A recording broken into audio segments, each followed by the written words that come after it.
Hello everyone, myself Himanshu पपेजा and welcome to our official YouTube channel. And आज हम देखने वाले हैं D and F block element. अब ये जो चैप्टर है, ये चैप्टर बिल्कुल ही सिंपल चैप्टर रहता है और 5 मार्क्स जो थे वो फ्री के थे, लेकिन अब 5 नहीं, अब 7 मार्क्स हो गए फ्री के। बिल्कुल सिंपल ही चैप्टर है और आपको पता भी नहीं लगेगा कब शुरू हुआ और कब खत्म हो गया। एज एन एक्सपेक्टेड अगर मैं ऑनलाइन की बात कर रहा हूं तो 6 डेज के अंदर खत्म ये हो जाना चाहिए, शायद उससे जल्दी भी खत्म हो जाए। तो चलते हैं जरा इस चैप्टर की डिस्कशन की तरफ। अब ये चैप्टर आने वाला है कुछ 7 मार्क्स के आसपास। अगर मैं बात करता हूं D and F block elements की,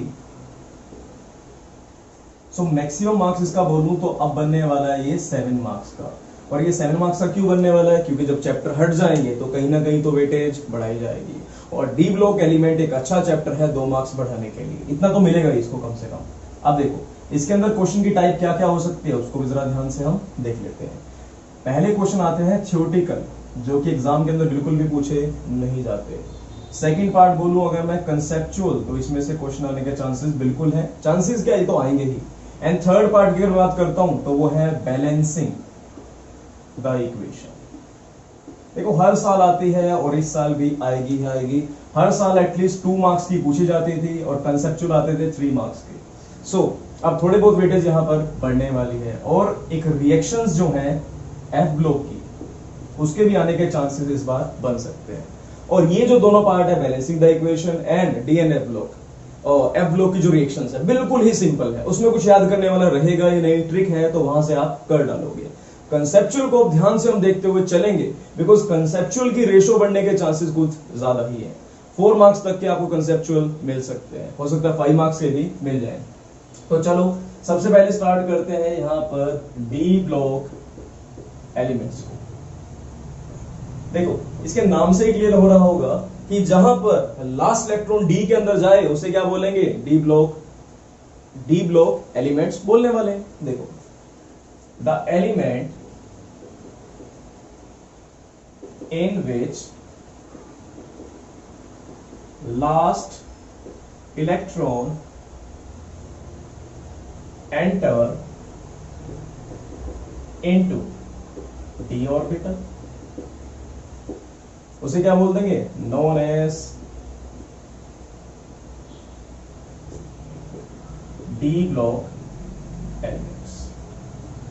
अब ये तो एक नाम है, इसका दूसरा नाम भी है, उस दूसरे नाम से क्वेश्चन भी आए हैं, कमाल की बात है। उसको बोलते हैं they are also known as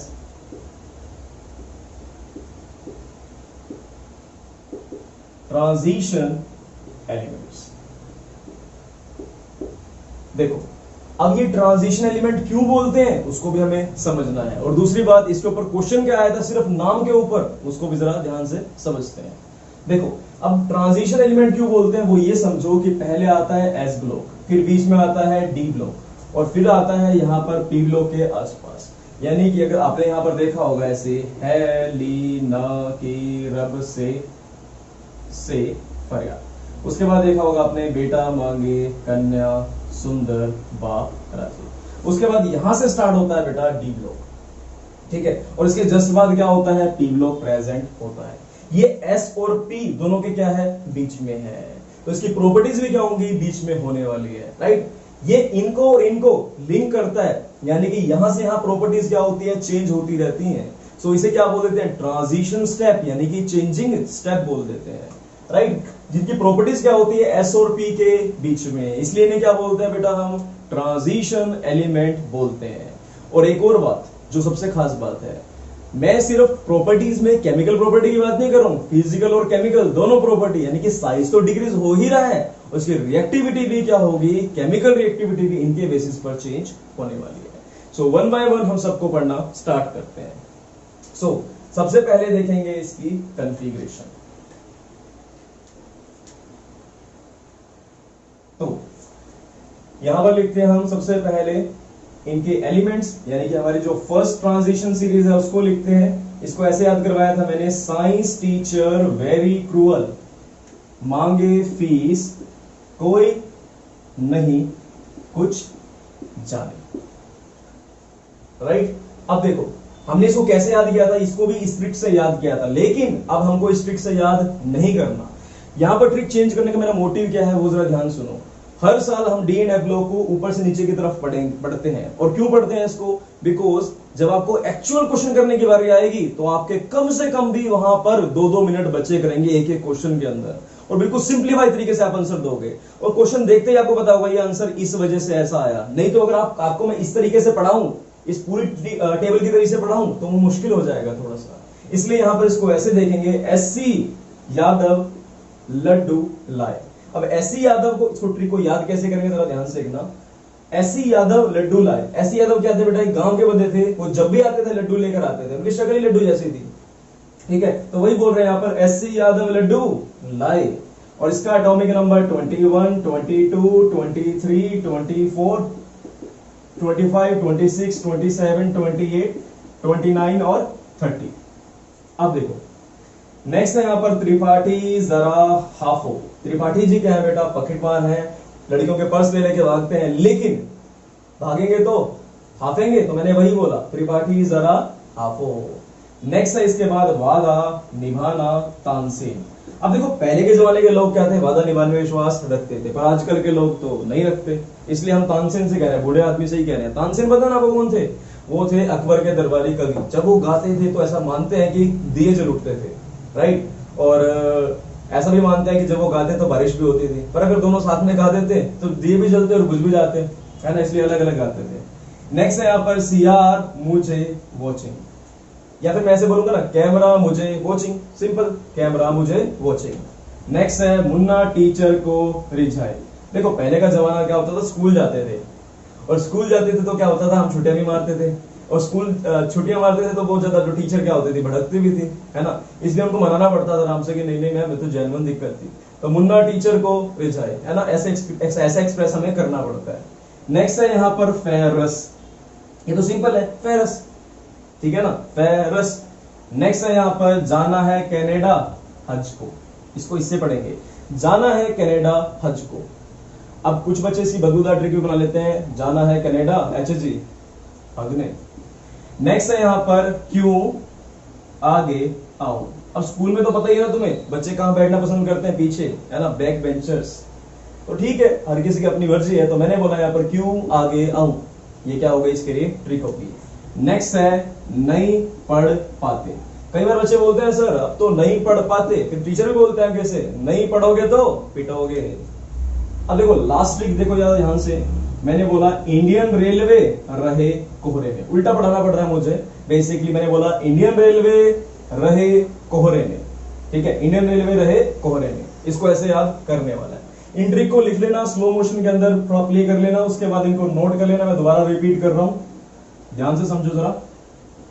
देखो मैंने बोला एससी यादव लड्डू लाए, नेक्स्ट है त्रिपाठी जरा हाफो, वादा निभाना तानसेन, सीआर मुझे कोचिंग, मुन्ना टीचर को रिझाए, फेरस इंडियन रेलवे रहे कोहरे में, नहीं पढ़ोगे तो पिटोगे, क्यों आगे आऊं, जाना है कनाडा HG, है ना, जाना है कनाडा हज को, गलत नहीं सोचता हमने, इतनी बार समझ आ गई अपने को। तो ये थी इनको याद करने का तरीका। वैसे मैंने कैसे का बता रखा था, ऐसे बता रखा था, भगत सिंह के लिए बताई थी बात, यारी जरा निभाना मौत तक, रुकावट रहा पड़े तो आग में कूद जाना, है ना, बट ये वाला हमें इतना ज्यादा यूजफुल नहीं रहेगा अभी, क्योंकि हमें ऊपर से नीचे प्रॉपर्टी को पढ़ना है।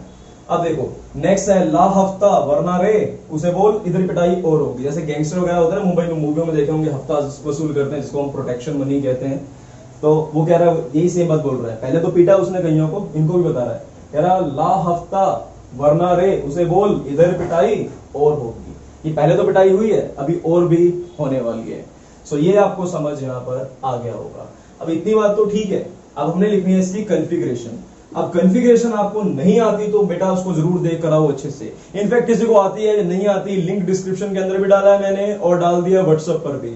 आप सबको यहीं पर वीडियो पोस्ट करके पहले उसकी इलेक्ट्रॉनिक कॉन्फ़िगरेशन समझकर आनी है, वरना आपको कंफ्यूजन क्रिएट होगी, राइट। सो आप उसको देख कर आइए अच्छे से, उसके बाद से कंटिन्यू हम यहाँ पर करने वाले हैं। तो चलो, अगर आप देख चुके हैं तो यहाँ पर इसकी एटॉमिक नंबर क्या है, 21 है। अगर 21 के लिए कॉन्फ़िगरेशन लिखूं तो क्या आ जाएगी, AR 18 हो गए। इसके बाद क्या आएगा बेटा, देखो 18 तक तो ये कंप्लीट हो गया, फिर आ गया यहाँ पर 4s 3d, राइट। इसको मैं ऐसे नहीं लिखता, इसको लिखते हैं हम यहाँ पर 3d 4s।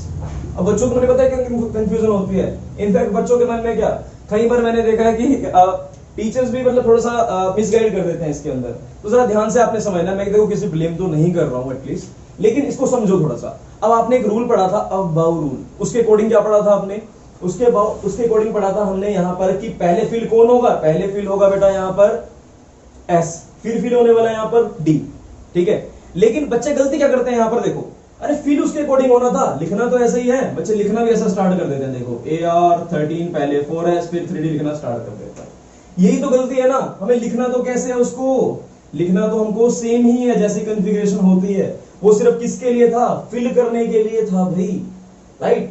सो उस कॉन्फ़िगरेशन को हम इस तरह से लिखने वाले हैं। सो इसके पास कितने इलेक्ट्रॉन है, 21, 18 तो यहां यूज हो गए, 3 बच गए, 2 चले गए, यहां पर 1 आ गया यहां पर। सो ये आ गई इसकी कॉन्फ़िगरेशन। तो ऊपर क्या लिखूंगा बेटा मैं यहाँ पर लिखने वाला हूं मैं वही 3d1 4s2, यहां पर वही 3d2 4s2। अब फिल करता हुआ जाऊंगा यहाँ पर, देखो जरा ध्यान से, ये बहुत जरूरी है हमारे लिए ऊपर लिखना है इसको, 3d3 4s2 3d4 4s2। अब आपको पता है एक्सेप्शन आएगी, बताने वाला हूं, 3d5 4s2 3d6 4s2 3d7 4s2 3d8 4s2 3d9 4s2 3d10 4s2। अब यहां पर भी क्या आएगी, एक्सेप्शन। बहुत बार पढ़ा चुका हूं, देखो बेटा ये क्या करता है, जब डी में 4 इलेक्ट्रॉन होते हैं, देखो ये डी ऑर्बिटल बनाया मैंने यहाँ पर 1 2 3 4, 1 2 3 और ये 4, उसके बगल में क्या था 4s2, ठीक है। ये है अपना 3d और ये है 4s2। अब आपको एक्सेप्शन के बारे में पता है वैसे तो, बट फिर मैं दोबारा एक बार बता देता हूँ, हो सकता है आपने ना पढ़ा हो, मैं मान के चलूंगा आप कुछ नहीं पढ़कर आए, खाली आए हो बिल्कुल। अब देखो होगा क्या यहाँ पर, ये कंडीशन समझना, ये सपोज कर लो कि आप 2 भाई तो है ही हैं, आपके 3 कजन भी आए, टोटल 5 जने हैं, 1 2 3 4 5 हो तुम, ठीक है। तुम्हारे पापा ने क्या करा, तुम्हारे कजन को, तुम्हारे भाई को, तुम्हारे जो कजन ब्रदर भाई बहन जो भी हैं, उन सबको एक नया आईफोन दे दिया, ठीक है, और आपको नहीं दिया। समझ रहे हो ना बात, कंडीशन कैसी आ गई, लड़ाई वाली सिचुएशन आ जाएगी। अब इसके लिए क्या करना पड़ेगा, चाहे उनको पड़ोसी से मांग कर देना पड़े, पर आपको तो वो 1 इलेक्ट्रॉन देने वाले हैं, सही बात है क्या नहीं, आपको तो यहाँ पर 1 इलेक्ट्रॉन मिलेगा। तो इसको क्या कर देंगे 3d5 और यहां से 1 इलेक्ट्रॉन बाहर निकलेगा, तो क्या बन गया 4s1। किसके लिए था बेटा, ये क्रोमियम यानी कि 24 के लिए। नेक्स्ट अगर मैं बात करता हूं यहां पर कॉपर के लिए, तो क्या बना, देखो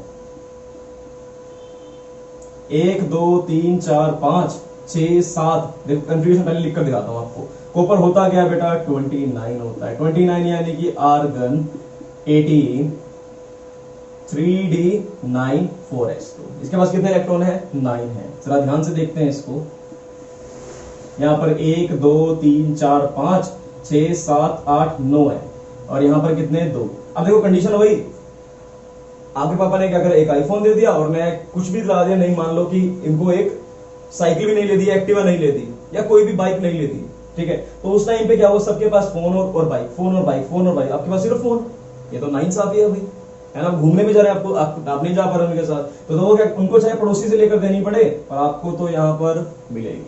सही बात है कि नहीं, क्या बन गया ये 3d10 4s1। अब इसको क्या बोलते हैं, फुल फील्ड, और इसे बोलते हैं हाफ फील्ड। जब भी वो फुल फील्ड और हाफ फील्ड होने वाला होता है, तब वो क्या होता है बेटा, एक्स्ट्रा स्टेबल हो जाता है। सो यहां पर इलेक्ट्रॉन क्या हो जाएगा, शिफ्ट हो जाएगा। बेसिकली ये आ गई इनकी कॉन्फ़िगरेशन 3d5 4s1, 3d10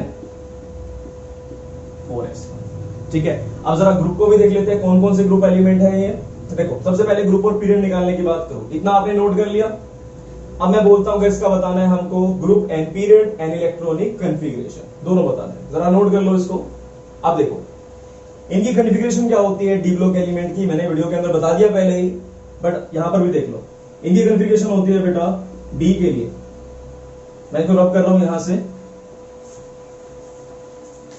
देखो general configuration of D block elements, और वो होती है बेटा यहां पर, आपने एक बात देखी थी कि देखो s तो क्या है n, अगर मैंने बोल दिया इस n क्या होता है बेटा, इसकी हाईएस्ट जो नंबर है इसका वो कौन सा है, हाईएस्ट नंबर कितना है 4। अब बात करता हूं d की, तो ये एक कम है, यानी कि मैं इसको बोल सकता हूं ऐसे, जरा ध्यान समझना, 3d, सॉरी मैंने इसे बोल दिया यहां पर ns, और यहां पर क्या आएगा ऑलवेज n-1d, d क्या हो रहा है ऑलवेज n-1, एक नंबर को कम कर दूंगा, n क्या है हमारा हाईएस्ट नंबर, लगा लो हाईएस्ट नंबर कौन सा है बेटा यहाँ पर, हाईएस्ट प्रिंसिपल क्वांटम नंबर कौन सा है हमारा यहाँ पर, वो है 4, तो ये क्या हो गया 4। अगर बात करता हूँ d ऑलवेज क्या होगा, एक कम होगा उससे, जैसे यहाँ पर क्या है बेटा ये 3d, तो ये क्या आ गया 4 - 1 3, यानी कि मैंने n-1 इसको दिखा दिया। अब d में मैक्सिमम कितने इलेक्ट्रॉन आ सकते हैं 10, तो मैंने इसे बोल दिया 1 से 10 इलेक्ट्रॉन, ठीक है। अब बात करता हूं अगर मैं s के लिए, तो इसके अंदर कितने इलेक्ट्रॉन आ सकते हैं, 2 इलेक्ट्रॉन आ सकते हैं, कभी इसमें 1 इलेक्ट्रॉन भी होंगे और कभी इसके अंदर 2 इलेक्ट्रॉन भी होंगे, तो हमने लिख दी इसके लिए यहां पर जनरल कॉन्फ़िगरेशन। ये कॉन्फ़िगरेशन है बेटा डी ब्लॉक एलिमेंट्स के लिए। अब देखो ये तो हमने यहां पर लिख दी, ठीक है, ये भी आपको लिखना जरूरी था। इसके बाद हम लिखते हैं यहां पर ग्रुप एंड पीरियड।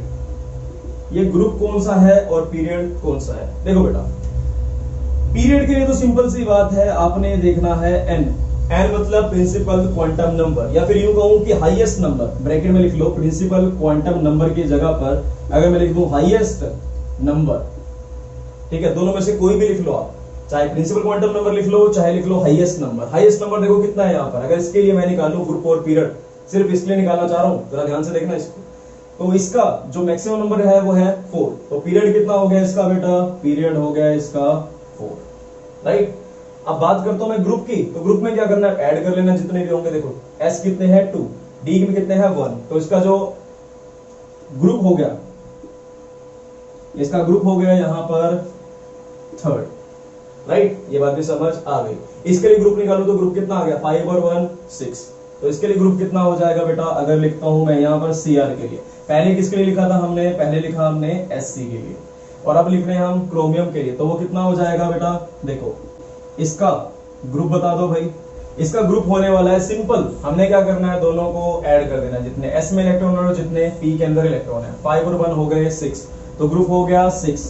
और पीरियड क्या होगा बेटा इसका, पीरियड तो सिंपल है ना भाई, पीरियड क्या होता है, इसका जो हाईएस्ट नंबर है, हाईएस्ट नंबर कितना 4, तो इसका पीरियड हो गया यहाँ पर 4, राइट। लास्ट ब्लॉक की बात कर दूं तो पता ही हम क्या पढ़ रहे हैं, डी ब्लॉक एलिमेंट, तो इसका ब्लॉक क्या हो जाएगा डी, राइट। अब देखो जरा ये हमने बताने इसके जो ग्रुप है वो कौन कौन से हैं बेटा, देखो ये कौन सा ग्रुप है, 3rd group, 4th group, 5th group, और ये 6th, ये 7th 8th 9th 10th 11 12, तो टोटल ग्रुप कितने हो गए 12। एक और बात अगर लिख लूं, ये कौन कौन से ग्रुप के बीच में आता है, D block element come to 3 to 12, it occupy 3 to 12 group, right. ये वाली बात भी हमने यहां पर लिख डाली, it occupy 3 to 12 group. So note कर लो जरा इसको, फिर चलते हैं इसकी प्रॉपर्टीज की तरफ।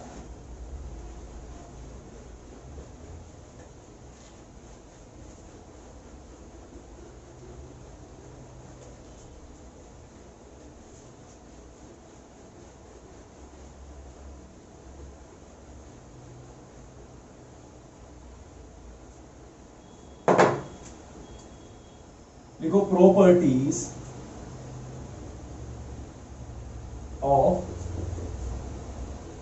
Transition elements. सबसे पहली प्रॉपर्टी देखो बेटा, ट्रांजिशन एलिमेंट कहां आता है, s और p के बीच में आता है, ठीक है। ऐसे इसका साइज जो होगा वो भी s और p के बीच में आने वाला है। द साइज या एटॉमिक साइज बोलो, the atomic size of d block elements is in between s and p block elements, ठीक है, named as ट्रांजिशन एलिमेंट्स। तो इसे क्या बोलेंगे हम, ट्रांजिशन एलिमेंट बोलने वाला है, बिकॉज एटॉमिक साइज ही नहीं प्रॉपर्टी भी यहां पर आने वाली है। और जो एक नोट मैं निकलवाना चाहता हूं उसको जरा लिख लो, इस नोट के बेसिस पर क्वेश्चन होगा जो मैंने पहले भी बताया था ट्रांजिशन वाला। देखो, ओनली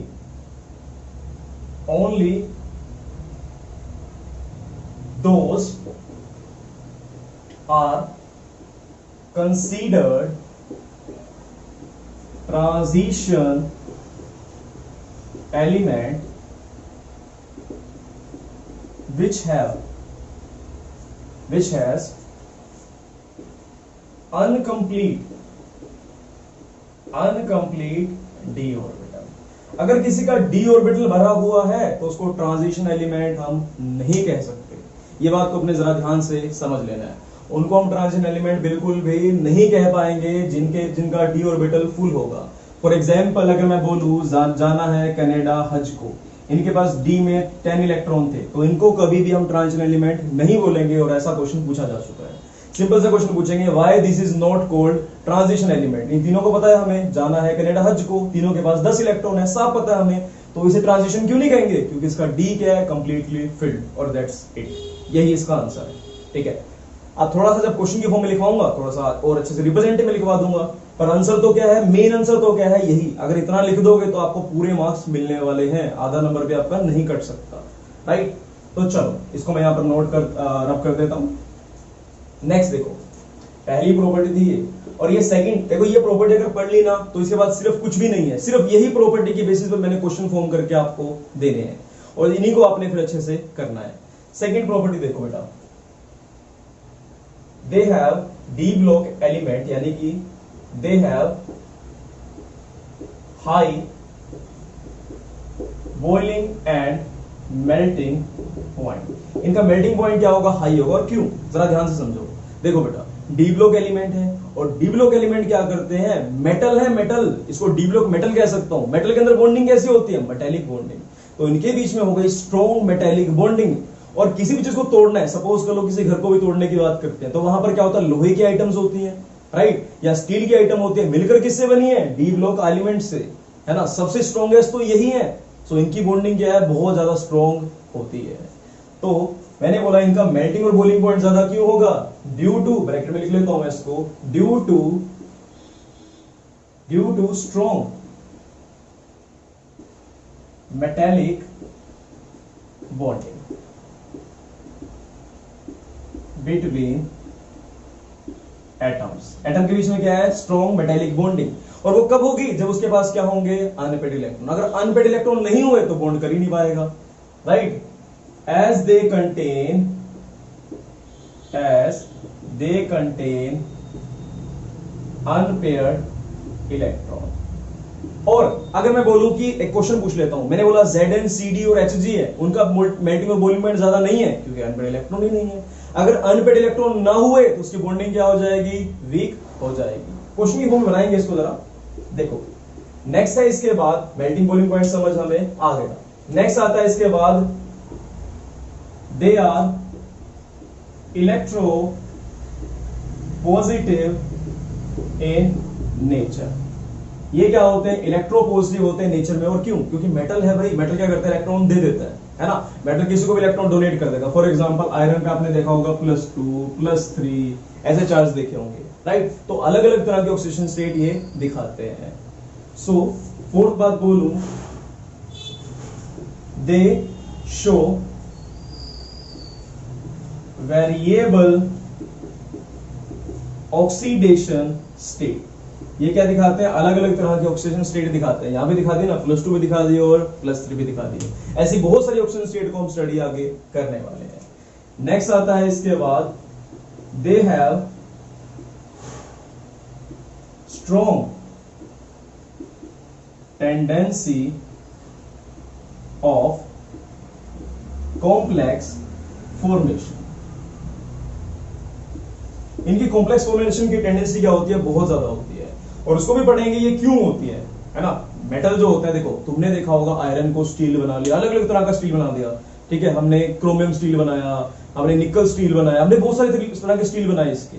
और अलग अलग तरह से यूज किया, जैसे कि क्रोमियम स्टील को कटर में यूज करते हैं, निकल को हम केबल्स बनाने में यूज करते हैं, वुडन कटोरे में गए होंगे तब भी यूज किया होगा इसको, ठीक है। तो अलग अलग तरह से यूज करते हैं, पर क्यों बनाते हैं इसको भी यहाँ पर हम पढ़ने वाले हैं।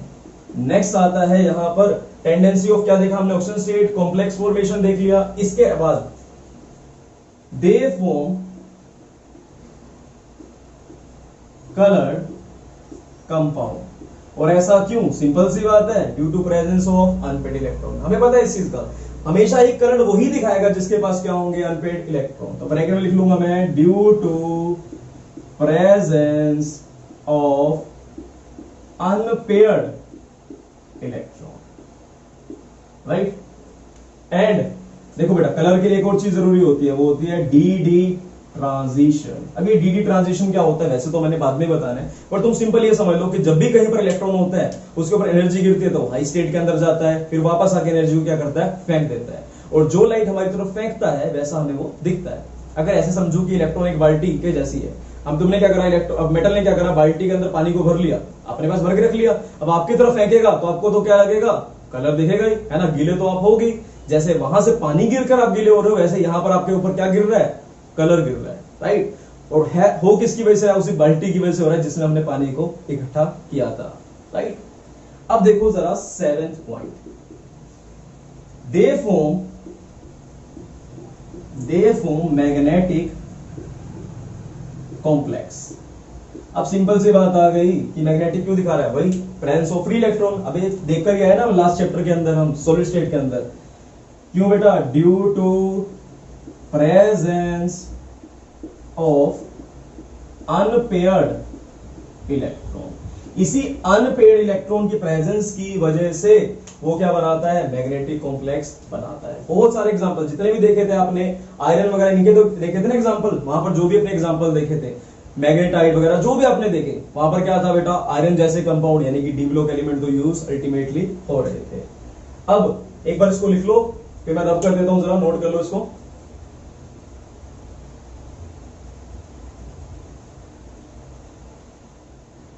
देखो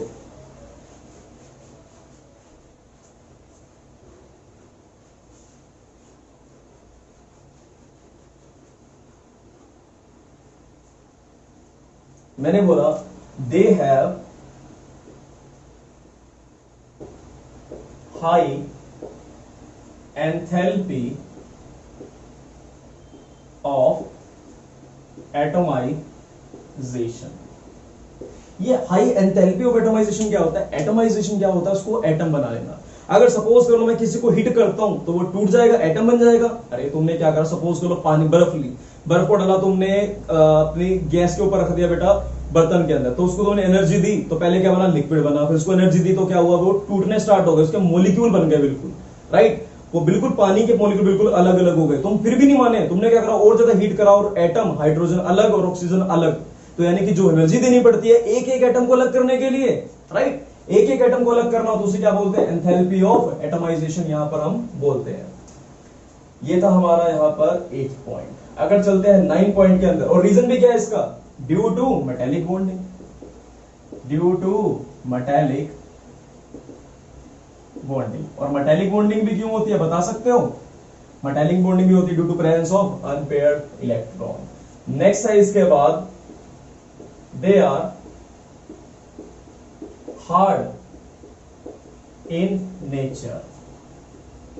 तो ये जनरली हार्ड क्यों होते हैं नेचर में, सिंपल सी बात है, due to presence of metallic bonding. Next है इसके बाद 10th and last point, they form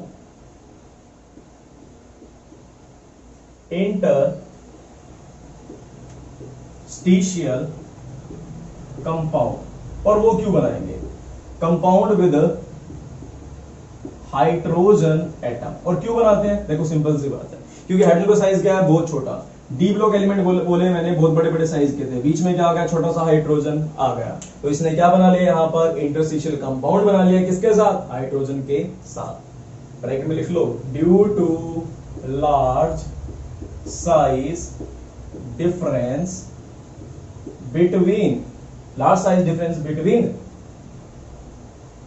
D block element and hydrogen atom. इनके बीच में क्या होता है, लार्ज साइज डिफरेंस होता है। अब ये 10 प्रॉपर्टी पढ़ने के बाद सारे क्वेश्चन आपसे हो जाने वाले हैं और उनको उठाते हैं हम वन बाय वन। इसको भी जरा आप नोट कर लीजिएगा। सो अब हम देखेंगे कि क्वेश्चन किस तरह से आता है बोर्ड के अंदर।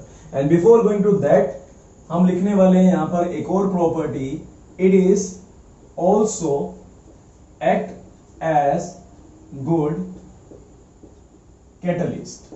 ये प्रॉपर्टी बेटा ऐड कर लीजिएगा, ये गुड कैटलिस्ट की तरह वर्क करते हैं। और कुछ एग्जांपल आपने इसके देखे भी होंगे। फॉर एग्जांपल आपने ऑर्गेनिक के अंदर या फिर हाइड्रोजनेशन का जब आपने इसकी की होगी, चाहे आपने वेजिटेबल ऑयल की हो, चाहे ऑर्गेनिक कंपाउंड की हो, तो वहां पर आपने डाला होगा नहीं पढ़ पाते। ये क्या होता है बेटा, डी ब्लॉक एलिमेंट रहते हैं। So it also act as good catalyst. So अब हम चलेंगे क्वेश्चन की टाइप की तरफ। पहला question, why transition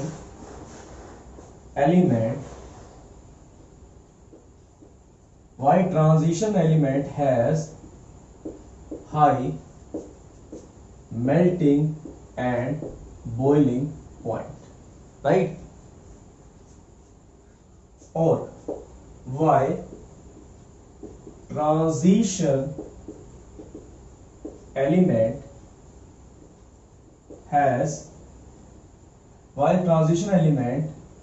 are hard, या फिर यूं कहूं जनरली हार्ड। या फिर क्वेश्चन की टाइप चाहे ऐसे भी आ जाए, why transition element has high enthalpy of atomisation. देखो इन सबका आंसर सेम ही बनने वाला है। आपको पता है ना उसका मेल्टिंग और बॉइलिंग पॉइंट क्यों ज्यादा होता है, क्योंकि उसके बीच में कौन सी बॉन्ड है, मेटालिक बॉन्ड। हार्ड क्यों होंगे, क्योंकि उनके बीच में क्या है, metallic bond.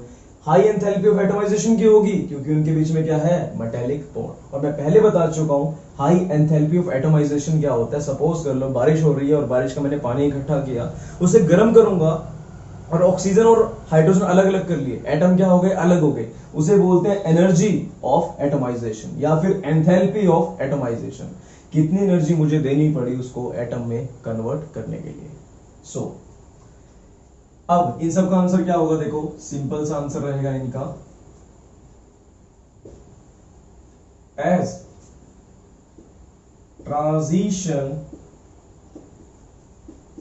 Element form strong metallic bonding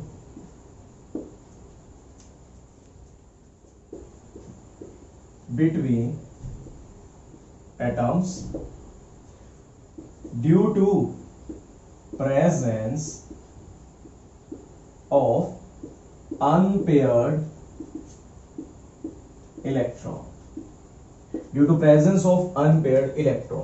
बेटा अगर अनपेयर्ड इलेक्ट्रॉन ना लिखता तो ऑब्वियसली बॉन्डिंग नहीं बनाते हो, सो मुझे लिखना जरूरी था यहां पर अनपेयर्ड इलेक्ट्रॉन, राइट। और आगे आपके answer, they have high melting point, क्या लिखोगे, they have high melting point, high boiling point, they are hard, they have high enthalpy of atomization, right. So आपने यहां पर लिखना है सो, बाकी जो क्वेश्चन आए वैसा आपने लिख डालना है। So they has high melting and boiling point, they are hard, they have high enthalpy of atomization, right। ये बन जाएगा इसका आंसर। सो चलते हैं इसके बाद एक नेक्स्ट क्वेश्चन पर। अब देखो मैंने क्वेश्चन पूछा वाई, ये क्वेश्चन भी बहुत बार आ चुका है, बहुत सारे ईयर्स के अंदर आ चुका है। Why ZnCd Hg, why ZnCd and Hg not considered as transition elements. क्यों कंसीडर नहीं किया जाता उनको? देखो क्वेश्चन की फॉर्म और भी बन सकती है, देखो क्वेश्चन की फॉर्म दिखाता हूं आपको।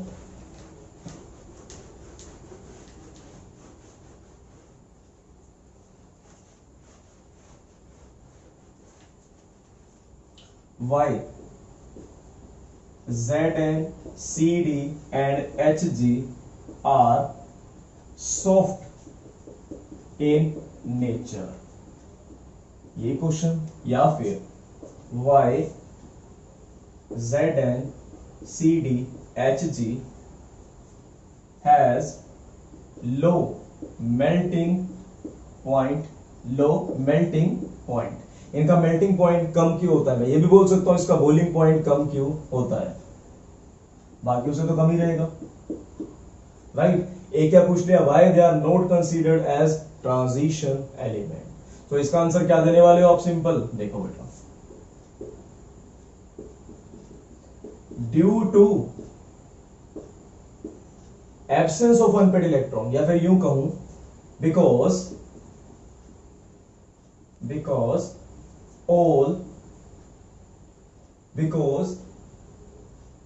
in Zn, Cd and Hg there is no unpaired electrons are present in d orbital, right? That's why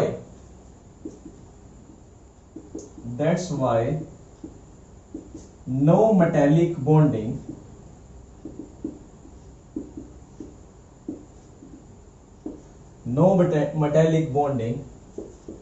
take place।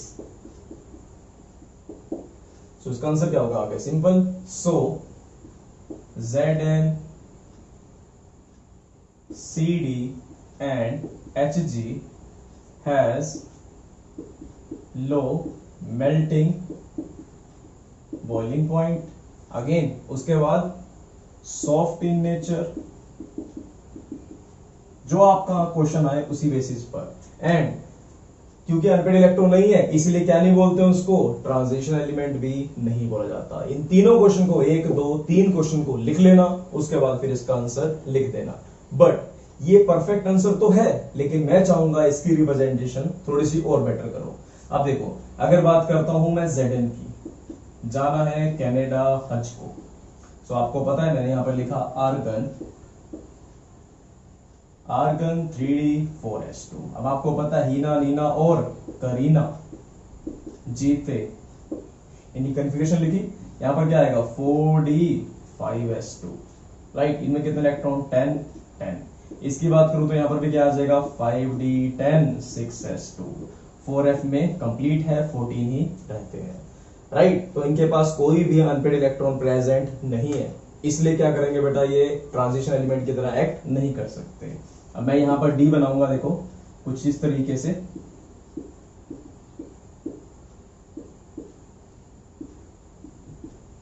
एक दो तीन,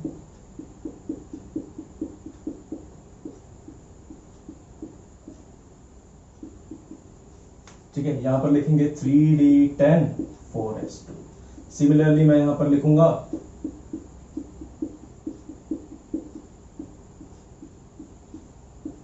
4d10 5s2, ठीक है। सिमिलरली नीचे बना देना यहां पर।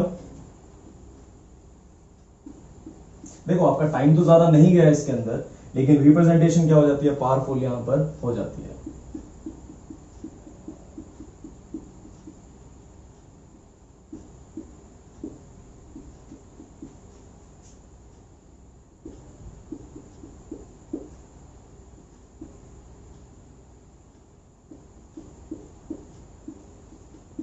देखो एफ से लेन देना हमारा नहीं है, क्योंकि डी के लिए बात किसी करता हूं, डी की बात करता हूं या फिर एस की बात करता हूं, राइट। सो इस तरीके से आपने यहां पर रिप्रेजेंट करना है इन तो तीनों क्वेश्चन के आंसर को। सो नोट कर लीजिए जरा इसे। सो अब देखते हैं next question.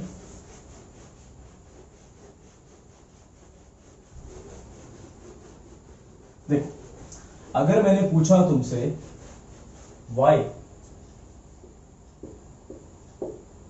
Mn and Tc has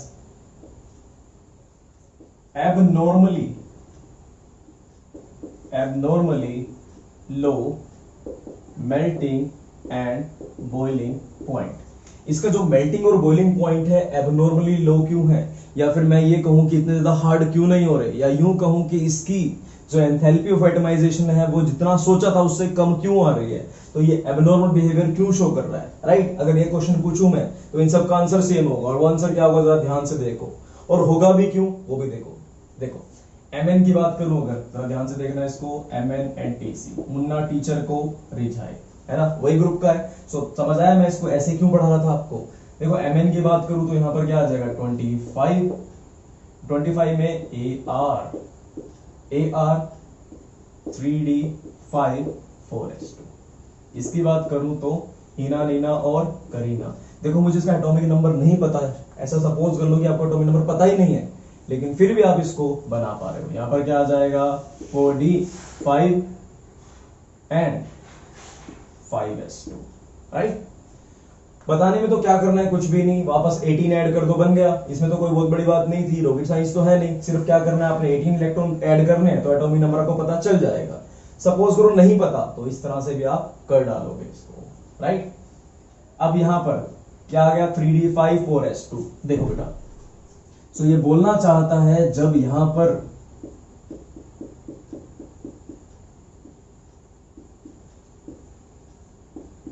half field configuration आ गई तो ये किसी और से बॉन्ड बनाना नहीं चाहता। और क्यों नहीं बॉन्ड बनाना चाहता किसी से, क्योंकि अपने आप में क्या है, स्टेबल है।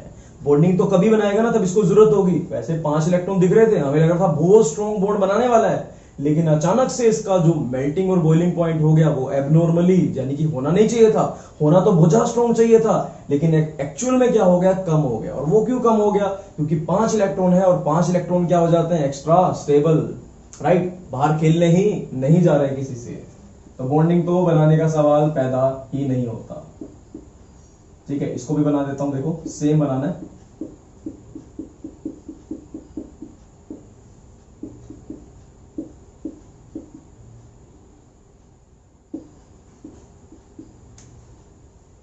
तो इसका आंसर लिखेंगे because they have exactly half filled d orbital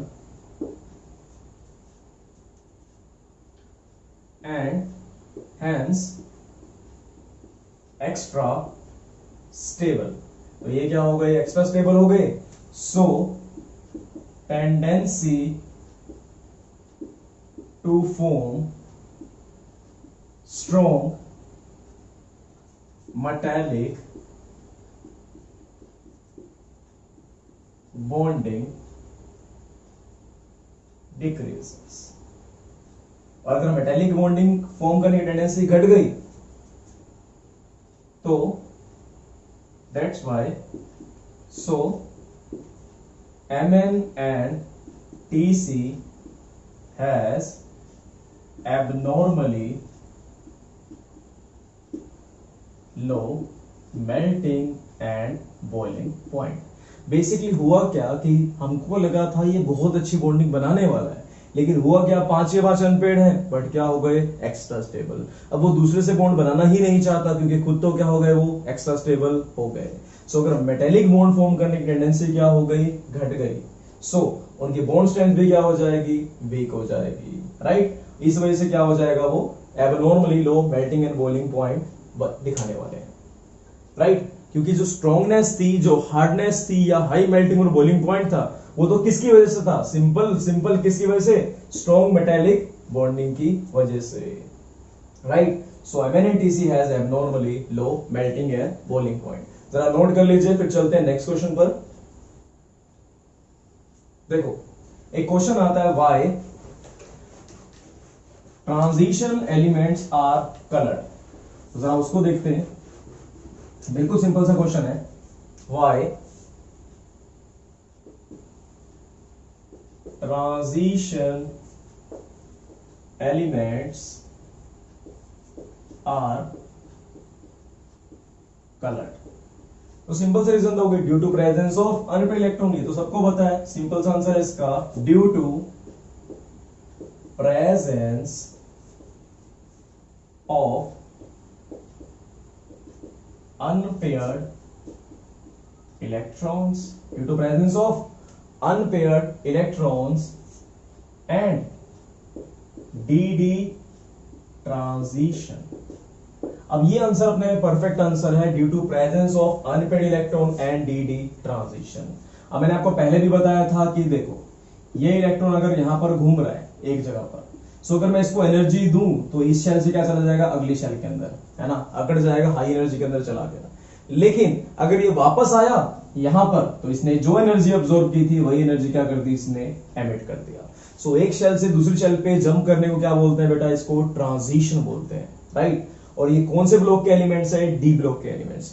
एक डी से दूसरे डी के अंदर जंप कर रहा है, तो इसे क्या बोल देंगे बेटा, हम डी ट्रांजिशन बोल देंगे, राइट। अब ये होता क्या है बेसिकली, मैं इसको अगर आपको नॉर्मल लैंग्वेज में समझाऊं तो यूं समझिए कि सपोज कर लो बारिश आ रही थी, आपने एक बाल्टी भर ली, है ना, उसके बाद किसी के मुंह पे फेंक के मारी, सपोज कर लो कि अमन के मुंह पे फेंक कर मारी, ठीक है, तो सारा पानी क्या हो जाएगा, अमन के मुंह पे गिरने वाला है। सिमिलरली इलेक्ट्रॉन क्या करता है, पानी अब्सॉर्ब नहीं करता, वो इकट्ठा कर लेता है बेटा एनर्जी को। उसने क्या करा, एनर्जी को अपनी बाल्टी में भर डाला, और जब उसको एमिट करेगा, फेंकेगा किसी पर, तो हमें क्या दिखेगी, वही एनर्जी हमारे आंखों पर डलने वाली, और हमें वैसा वो दिखने वाला है, राइट। इसको क्या नाम दे दिया बेटा, डी ट्रांजिशन।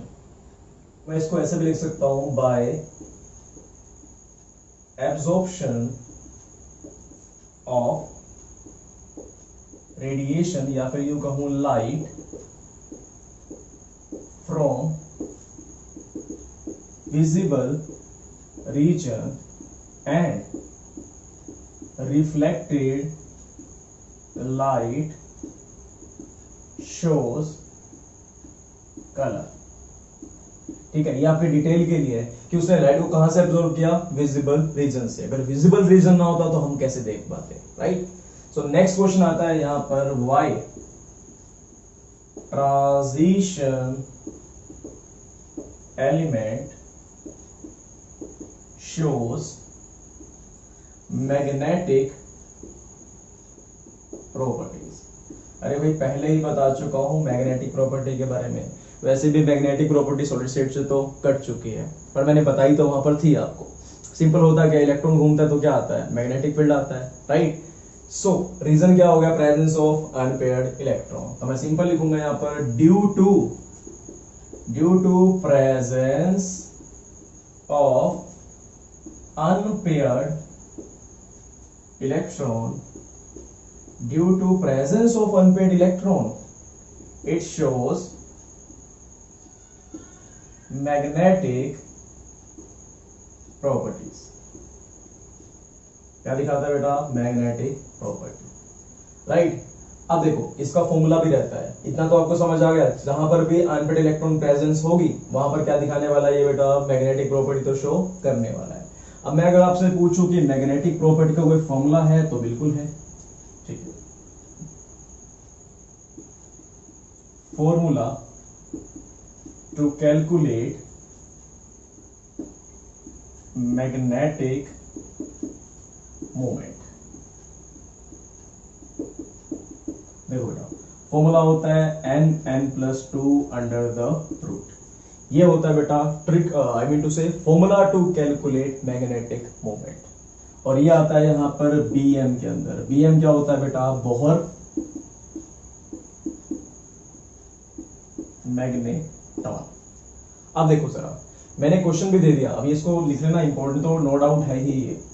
अब मैंने क्वेश्चन दे दिया, calculate the magnetic moment of Fe3+ ion.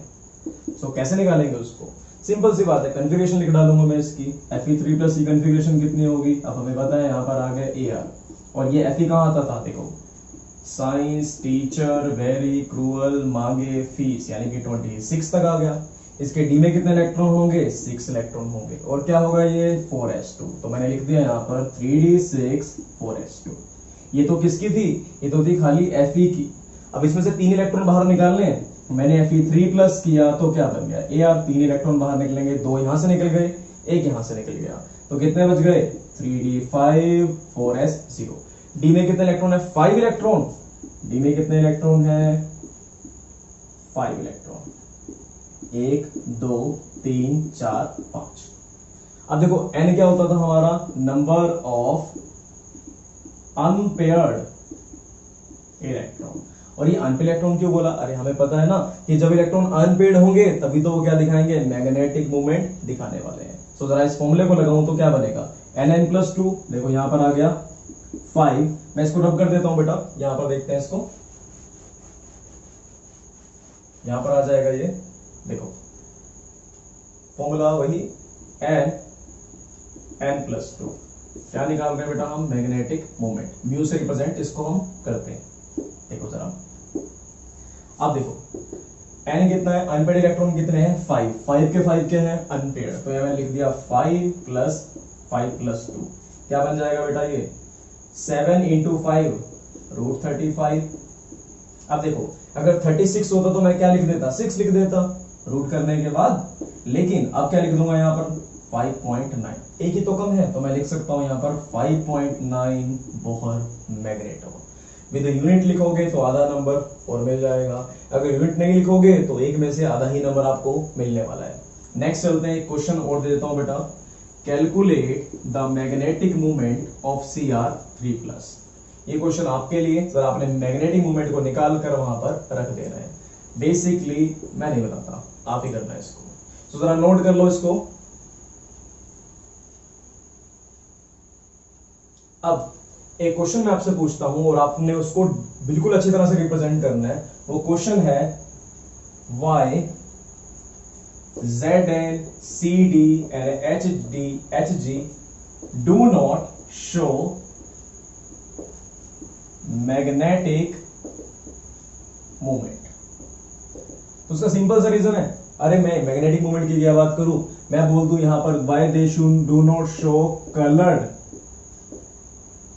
Compound, ये भी पूछ सकता हूं आपसे, तो सिंपल सा रीजन क्या दोगे, ड्यू टू एब्सेंस ऑफ, देखो ऐसे लिख दूंगा, as there is no unpaired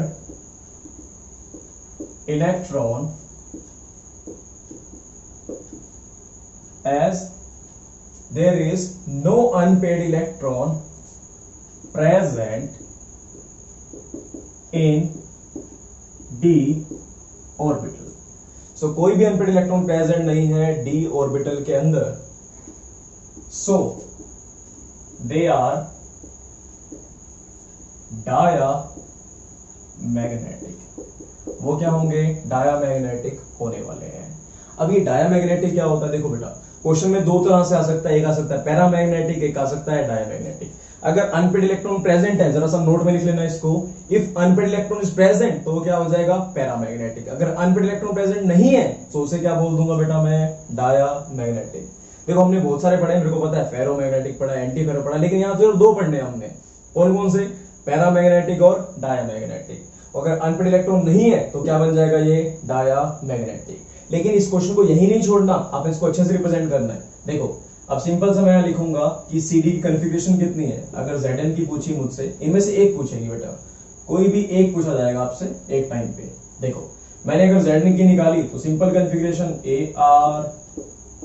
Ar3d में कितने इलेक्ट्रॉन है बेटा, देखो 10, 4s में कितने इलेक्ट्रॉन है 2, सो इसका मैग्नेटिक मोमेंट कितना आएगा 0 0, सारा मल्टीप्लाई करके आ गया 0, राइट। सो इसका आंसर क्या आ गया 0 मैग्नेटॉन। तो क्या लिख दोगे तुम, it does not show magnetic movement, या फिर magnetic movement is 0 as it does not contain unpaired electron.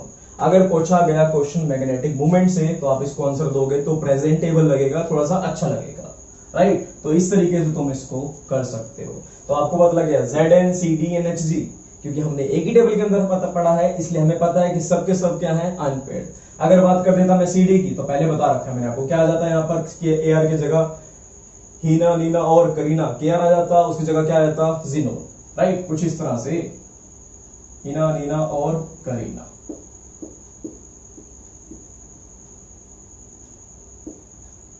Four D 10 5s2 जीते। इसमें क्या आ जाएगा 4f 5d 6s। ठीक है, सो इन सबका आंसर क्या आने वाला है, इनका मैग्नेटिक मोमेंट क्या आने वाला है 0।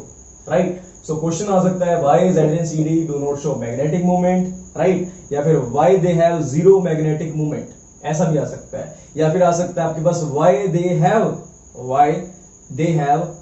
They are diamagnetic. सो तीनों का आंसर क्या होगा, सेम होगा। और कलर के लिए तो सिंपल सा रीजन दोगे, as there is no unpaired electron present in d orbital, so they are not coloured. So चलते हैं इसके बाद नेक्स्ट क्वेश्चन की तरफ, नोट कर लो इसको।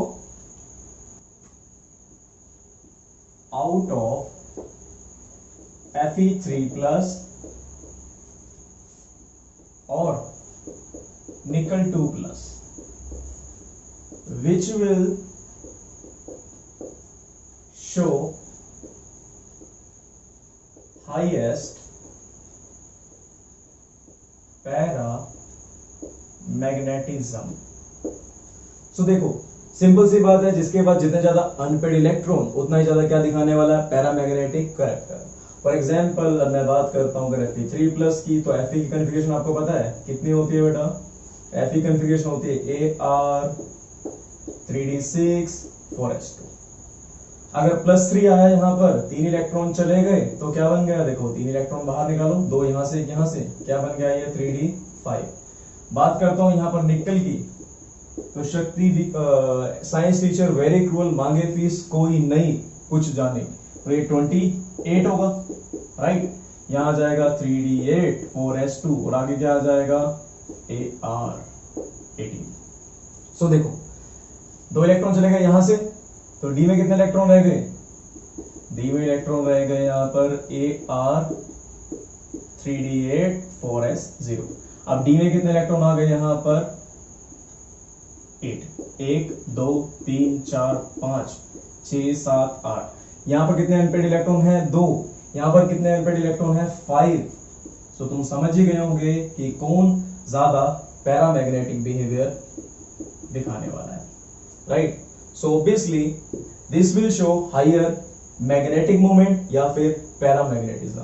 सो मैं इसको फॉर्मूले से भी बता सकता हूं,